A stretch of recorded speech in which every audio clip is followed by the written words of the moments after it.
Welcome to This Is My Car. My name is David Jacobson, and today's guest is Jason Castriota. Jason is an auto executive, renowned supercar designer, and all-around auto enthusiast. Jason designed the SSC Tuatara, which recently became the fastest car in the world.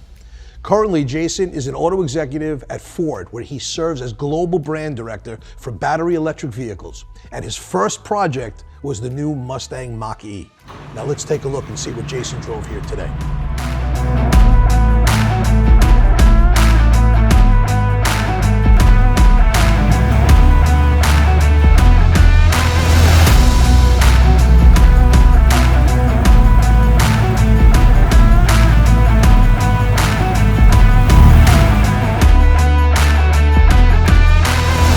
Hey, David. How you doing, Jason? I'm doing great. Thank you. Thanks for having me. My pleasure. You kidding me? This is the way to start the show. This is the way to start the episodes with this beauty right here. Honored to be here. Yeah, well, thank you so much. So I wanted to, before we get started on this spectacular automobile, I know everyone's very excited to see it. I wanted to just touch base on a few things that you've been doing. I know that you've been very busy. I don't want to go too far back, but the Ferrari 599, That's way back. What year was that? So that car came out in '07. I actually designed it in '03. Wow. So yeah. So 07. Going back almost 20 years, as crazy as that is. So then the Gran Turismo was after that. Gran Turismo was actually designed simultaneously, and it came out in '08. And I will tell you this, I had a Gran Turismo.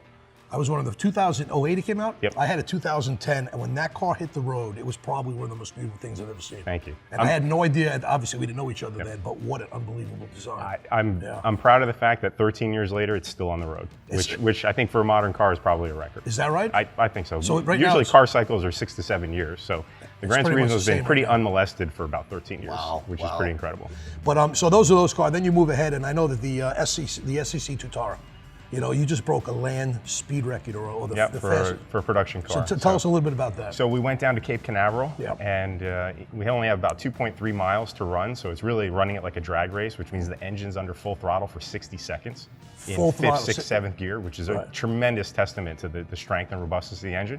We actually use the owner of the car. So he's an excellent driver. He does a lot of track days, but not a professional. And he came out. He had never driven much over 200 before, so to go out and do 286 miles an hour is a pretty big deal. The guy who bought the car is the guy who drove it to the speed record? He's the fastest customer in the world, and he's also the fastest dentist in the world. That's unbelievable. I just can't. And we're actually going to go back pretty soon, and the owner is going to drive the car again, and we're going to go over 300 because we're going to finally turn up the wick and give him full boost. So he was still getting acclimated. This was really just a test. Yeah. Now I'll tell you, for those of you that haven't seen the car, we're going to put up a picture and a little bit of a video. That's probably one of the most beautiful cars that I've ever seen. I know that we had a chance to see the car post pre-production. We had a prototype here a couple years ago. So to me, seeing this car and seeing what you were able to do with that blank canvas of the 993. Now we know one thing from one designer to another, not me, but you and Tony Hatter, the guy who designed this car. Okay, so you took Tony Hatter. For those that don't know, Tony Hatter designed the 993. He was also responsible for the Carrera GT. Now, an iconic, phenomenal designer, incredible. Now here you are taking his beautiful masterpiece and doing the Castriota thing. Well, hopefully I did service to it. I mean, the 993 for me is actually my favorite Porsche, my favorite modern Porsche. Okay, because it's really the ultimate expression of the 911 for me in terms of turning up the wick, making it modern enough, but it still has that visceral, emotive, old school feel. So I just always felt the 993 was kind of the pinnacle for me personally in terms of a combination of aesthetics and driving. So I always wanted to put my hands on one and do something really unique and special. And there's a lot of flavors of Resto Mod 911s out there, obviously, and some people like Gunther are starting to get into 993s, but there's so much performance focus, and this was really about creating a mood. It was really about creating something that was really visually arresting and making it a piece of art. So you know what? Why don't we do this? Why don't we bring over the gentleman who was involved with making this? Love to do that. Mike Izzo from J and B Motorworks. Come on, Mike, say hi. How are you guys? Hey, Mike. Nice to meet you. Yeah, pleasure to meet you, man. Beautiful car. So obviously, what I want to know, everyone wants to know, is what did you get, and what were some of the processes that turned into this beautiful? So originally the car was from California, which is usually confidence-inducing. Car was great, no rust, but when we started stripping down the paint, we found some stuff that we needed to work with. Bare bones, the car was phenomenal. we stripped it down. We did everything we needed to do. Went through a full factory paint job, and the car came out the way it did, and it looks like glass. So, you happy? So happy. It's amazing. When we started this, I wanted to go metallic because I wanted to have this very silk-like aesthetic, but I didn't want a modern metallic. I wanted it to look like an old school oil-based paint, where it looks like you could stick your hand in it and it's 10 feet deep. And that's what's really unique about it. I mean, it really has that depth, and outside it still has that flop where it really reads the forms, and you'll see it gets this bronze highlight that plays with the wheels, and it just really comes together, this tone-on-tone theme. So fantastic. I'm very excited. Thanks for really making this beautiful machine look like this. And what we're going to do now is we're going to take a look at the power plant, and then we'll take a look at the interior, and we'll go through this, and we'll give everyone the eye candy that they're looking for. So actually, before we open this deck lid up, twin grill. Twin grill with the gold Targa. You got to have the twin grill. Okay. So, it's a piece from the S, from the Carrera S version of the car, and it was just a must-have. The Targa had the one-piece grill. Yeah, had the one-piece grill. And it's a small, subtle detail, but again, it pops out. To the connoisseur like yourself, you see it. And then the Targa script, I did that in the same gold as the brake calipers. So again, it just continues to bring those layers of tone on tone to the vehicle. It's incredible, but even the light bar here, the way it works with the twin grill. The twin grill is a big deal, Jason. I know. With your design, I love it. You work with a lot of intricate details, but the twin grill is what makes, when you look at a C4S or you look at a C2S, come on. Makes a big difference. It's a different car. As a matter of fact, the truth is it translates into an enormous value. Not just because the 2S is a lighter, more agile car, but that grill is what people want. So listen, I didn't think you'd miss it. I knew it, but it absolutely gorgeous. So anyway, now I'm going to continue what we came here for, which is to take a look at the motor. Well, all right. So, and the detail continues. Yeah. Well, so we fully rebuilt the motor. Now, in this phase of the project, we didn't go crazy and bore it out to a 3.8 or a 4-liter. So it's a 3.6 Vario-Ram. It's a 3.6 Vario-Ram, but we did an ECU flash. We have sport cats and sport exhaust on it, and the factory power sound box. Okay. And so that gives it about a 20 more horsepower. So it's probably in the 290, 295 range. Pushing close to 300. 300. Oh yeah. But we took a little weight out of the car as well between the hollow spoke Carrera S wheels and the lighter exhaust system. So the car is really very light on its feet. It's got plenty of power for what this is. It's not pretending to be a race car. You know what? For those who are Porsche guys and they understand, there's nothing. The last air-cooled car, 3.6, near 300 horsepower, is more than enough. You can do anything you need to. The car you can actually even get towards its limits in a car like this. It's incredible. It just has that fantastic torque band. It just pulls. It sounds amazing. You'll experience that when you drive the car. Absolutely. And you know what? Most people today that are really looking for high-end custom builds, even with a backdate or an SC that they are backdating, are looking to put this motor in now. It used to be that they would bore out a 3.2 to a 3.4 and would maybe put a twin plug. But now the 993 3.6 is really the motor of choice to bring it to a real high performance. Because you can make this a 4.0. You can go all the way to 4.0, and we're talking about doing that in phase 2 of the project. Yep. You get up to 400 horsepower or so. You go to Roth Sport or at Pink or any number of engine builders. Plus, it looks nice. The 4.0 badge, it looks nice on the car. Pretty sexy. This car with 400 horsepower would be a lot of fun. Oh my it'd just be a great continent crusher. Yes. 185 mile an hour Targa, just ripping down the auto. No, listen. I'm overwhelmed. I know I'm keeping my cool here right now. I can't wait to drive the thing, but I know what to expect with this motor. But just the whole package together. And it's so healthy because it's a fully rebuilt motor. Tell us about the suspension on the car. So that's where we really wanted to take this car up a notch. If you recall the Targa came on the 17s, the 3-piece 17s with pretty skinny tires. 205s up front, 2.25 in the rear. I really wanted to get the S wheels, the S footprint on this car, so the RS footprint actually. So I actually found a set on Pcarmarket. Yes, that's right. Actually, I found 2 sets and I bought them both of the hollow spoke turbo twist wheels for the narrow body cars. So those are very hard to. How did you choose gold? I mean, was there a process, or you just? Yeah, again, it was really about building from those tones, those ivories into the browns, and because we were playing with metallic, I also wanted to work in the bronze and the golds. So with the wheel color, we went with Weiss gold, which is a known Porsche color. They use it today, even on you get on GT2s and whatnot. And the calipers. That was on the wheel color. The wheel color. And these are, as I mentioned before, these are the hollow spoke Carrera S wheels for the narrow body. And what that enabled us to do is widen the rubber to RS spec. So we got the 265 in the rear, and we've got a 235 up front. They look beefy. Yeah, really and it's a modern tire as well. Now we've got Michelin 4S's on there, and that is an amazing tire. So the tires, the lightweight wheels, which reduce unsprung weight, allowed us to go to 18-inch, put modern rubber on the car. And then, the piece de resistance was the K3, KW three-way shock absorbers. So those give us rebound, compression, and height adjustment. Right, okay. And so you can really dial the car in. So we did that, we lowered the car, and then we did the alignment to RS specs. Yeah, so the car is super light on its And you're feet. also getting the stance you want. Yes. So you're getting the stance, you're getting the performance, you're getting the look. And with these wheels, with the fat rubber on this car, and what are they, 17s? What are they? 18. They're 18s, I'm sorry. Yeah, the 18s. stock car had 17s, and there was kind of the old wives' tales of Porsche didn't want you to put 18s on the Targa because the car was too heavy, and they were concerned about the ride quality. You know what's funny? It's not just that. The 18-inch wheels, sometimes they look like wagon wheels on cars, but they work so well here. They're the right sizes. I wouldn't go larger than this. No. I know Roof and others in the day had 19 inches, but I think the 18 just suits the car perfectly. It gets that sidewall. You need the rubber. I love sidewall. And this is where you have the balance between old school and the modern, and not too much of either. And the suspension is just fantastic. It's we've put it in a very compliant setting, so it's not again, it's not a track car. There's no sharp rebound. It's just really properly damped. And then with the RS alignment, it's quick. It rotates, and it's just a lot of fun to drive. Yeah, so you can actually take this on some twisties. Yeah. And you can really you'll have a enjoy blast. it. You'll love it when you get behind the wheel. We don't have a lot of twisties around here, but we'll do the best we can. We can make them happen. Yeah. So let's go to let's take a look at the interior. That's what I was really looking forward to. The first word comes to mind is Gucci. The deviated stitching, the attention to detail, it's just unbelievable. So tell me what. We had fun here. Yeah. This was really about, again, as I mentioned, that kind of tone on tone building up. But because this is a Targa, what we really wanted was this very light, open feel. And so we actually started from the bottom up. So it starts with this old school German square carpet in this natural kind of oatmeal color. And that matches with the ivory leather wrapped upper. And when you're in the car, the car just feels so light and open. Amazingly enough, even more so than a convertible in a certain way. There's just such an airiness about the car. And then that's sandwiched together with this beautiful chocolate brown leather.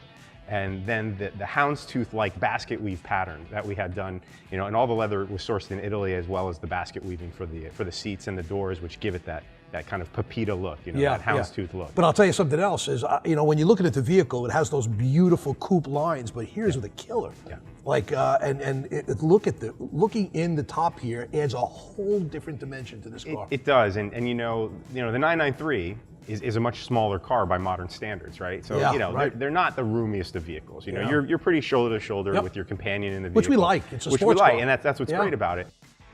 There's a lot of people that are building cars today, and they don't put that much thought into the things you're talking about, and that's what really separates this car from a lot of what's out there. And there's a lot of beautiful builds, but absolutely. Just being aware of the greenhouse and the air and that feeling you get when you're in the car is more than just a cockpit and a steering wheel and performance. So kudos for that, and it's obvious the detail. And it speaks to what this car is about. Again, it's about touring. It's about kind of a more romantic idea of going down to the coast or driving up to the mountains. It's not about lap time.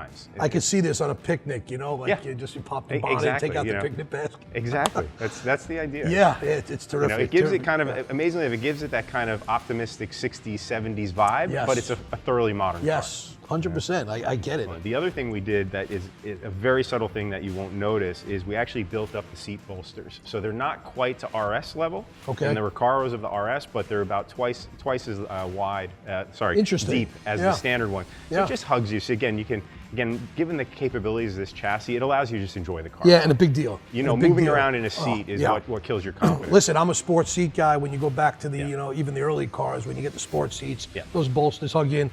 And the back over here, again, the theme goes to the back with the seats. We brought that, and we also did the custom brown on the lap belts as well. Very nice. Which again just ties everything in. Just those little details make a big difference. So one of the things I noticed you did here is you took the door handle and you kept the same color as the knee pad. Yeah, we brought that in, and if you open up the mat pocket, open that up. Yep. You'll see that the basket weave falls into the mat pocket as well. Oh, nice. So again, it's that little surprise detail, almost like the inside of a suit. The silk lining on a suit. Yeah, you could have stopped it right there. And could have saved some money. Could have stopped it there. that $200 goes a long another way. couple $100 here, a couple $100 there. What does it matter at this point? Absolutely. So obviously the way things are flowing, the next move would be to take a look at the bonnet, because I'm just going to assume you didn't just put carpet in there. We had to do it right. Let's do it. So let's take a look. Okay. Now, before we get in there, I just want to say, so you got the turbo bumpers, you got the air intakes. Not only do they look a little sporty, a little more sinister, you had a little sinisterness to the front of this car. A little more serious. You know, and but it works smooth. So tell us, what'd you do here, and what do we see? You pointed out very astutely, as I knew you would. You caught the Euro turbo bumper, the Euro turbo air inlet for the brake, and then those little fogs. Right. And then we even have the seldom seen Porsche side rocker for the narrow body cars, which absolutely. not a lot of people get, but I think it really gives, again, the car a much more modern stance. It really, together with the bumper, just makes the car feel that much more planted. Yeah. And when you get that wider wheel and tire on there pushed out to the corners, it just has a phenomenal Yeah, people don't stance. realize that when you put this together with that piece and that piece. It's the sum of the parts that are actually worth more. It's almost like when you put a tail in the back and you don't put the it's unbalanced. Yeah, have it's to really do that. about that, creating that balance through the vehicle. So now tell us about the interior. So the weave carpet, you said. Yeah, we went back with the German square weave carpet. Underneath everything's original 993, all new parts again. From the fuse box. We have that seldom seen spare. The 993 spare. Yep. So all 993 under here. I love it. You can just peel it away and 993. So you have your spare. Again, tough to find spare, and all the business is under here. Your fuse box, you got your strut brace. Yeah, strut brace gives you a little bit better turn. Yeah. Again, the suspension on the car is fantastic. The chassis is just so capable. You know what I mean? And turbos came with 400. The turbo has 450 horsepower, and people turn these things well up over 600 horsepower. Yeah, and it can handle it. The car can handle so much more, especially with the modern rubber and damping. It's just phenomenal to drive. So we're ready to go? We're ready to go. Okay, let's go have some fun.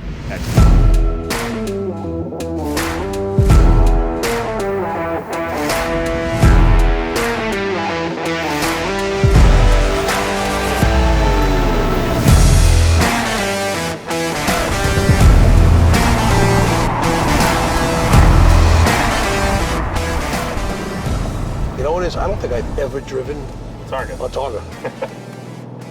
Yeah, this Targa wasn't the most loved car, because it wasn't a traditional roll hoop style Targa with the removable roof, and then obviously Porsche brought back that aesthetic with the modern Targas. But I love the feeling of this glass bubble that you're in, and then as I mentioned, with the light carpet, everything just feels spacious and airy. And yeah, you know what it really does? It just opens, having that whole panorama top. You know what? It became very popular after this car. Yes. Right? Yeah, this was ahead of its time. It was ahead of its time because it really, you call it a Targa, forget the name. It's really like a panorama top that opens up. Yeah, and one of your younger gentlemen in the film crew said, "Oh, it's like a Tesla." Right. No, Porsche did this funny. 20 years before Tesla existed. So that's the funny thing. But that really is interesting when you think about it. Because everybody now thinks, oh, well, Teslas always have the glass roof, so they've made it a brand sign for them. Yep, and even the Taycan has that roof like this, but it doesn't open. Which is always. This is phenomenal. I think that one of the coolest things we found out about this car, which I didn't realize at the time, was that this whole entire roof structure is removable. So it literally just comes right off the car. Everything. Yeah, and because what they did is, this is actually a cabrio body. So all the structure in the chassis is built into the cabrio body. Right. So this isn't actually structural. Yeah. So they just lay it on top. Yep. And then it has this, amazing roof mechanism where the glass slides back. Yeah, now it slides from here, right? Yes, correct. Yeah, this flips up as an air dam. What does? This front part. It does? Flips up. Yeah, Where's the button for that? It's over here. Can you do it?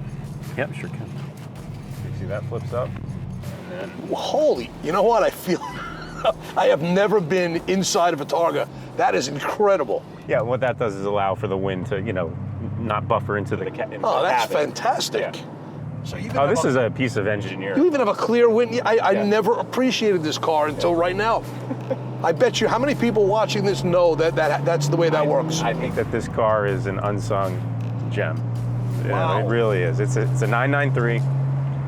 It's, Very, very cool, man. Yeah, very it's cool. a great piece of engineering. Yeah. I'm getting into the mode where I'm enjoying the open air feeling, the beautiful, beautiful treatment on the dashboard, the hum of that flat six. Yeah. It's kind of romantic, It's really, it's bringing back that feel of, looking at, when you look at photos from the 60s and the 70s, you know, whether it was a Porsche brochure or even a Ferrari, you know, shot out on the coast, you know, of Italy or France.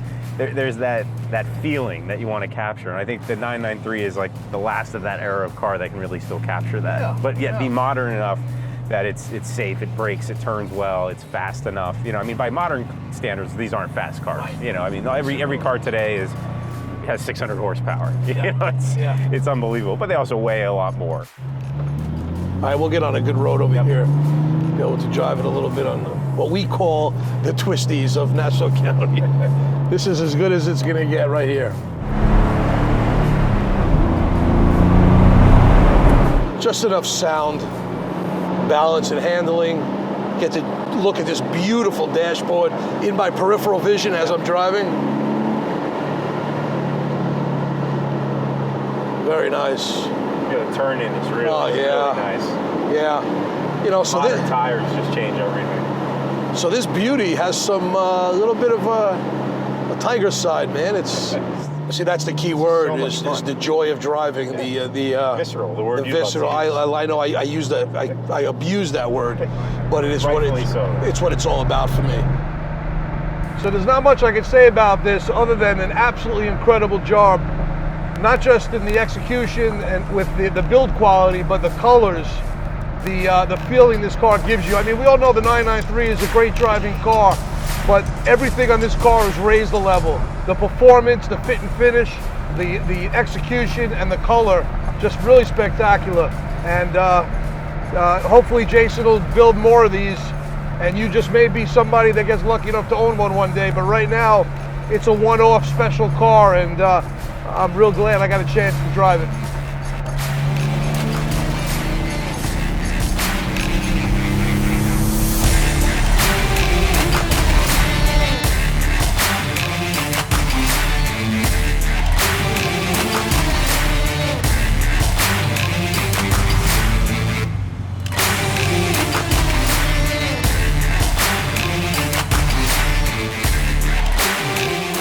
Hi, thank you all for watching. I want to thank our guest, Jason Castriota. Jason, thank you again. We'll catch you all on the next episode of This Is My Car.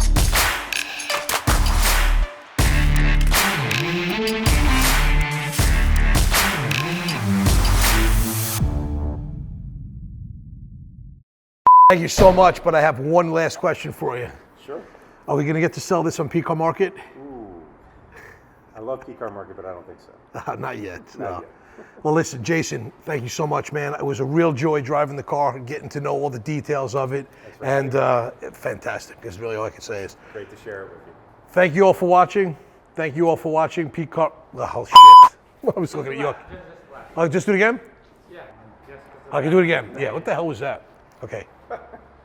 What'd I say?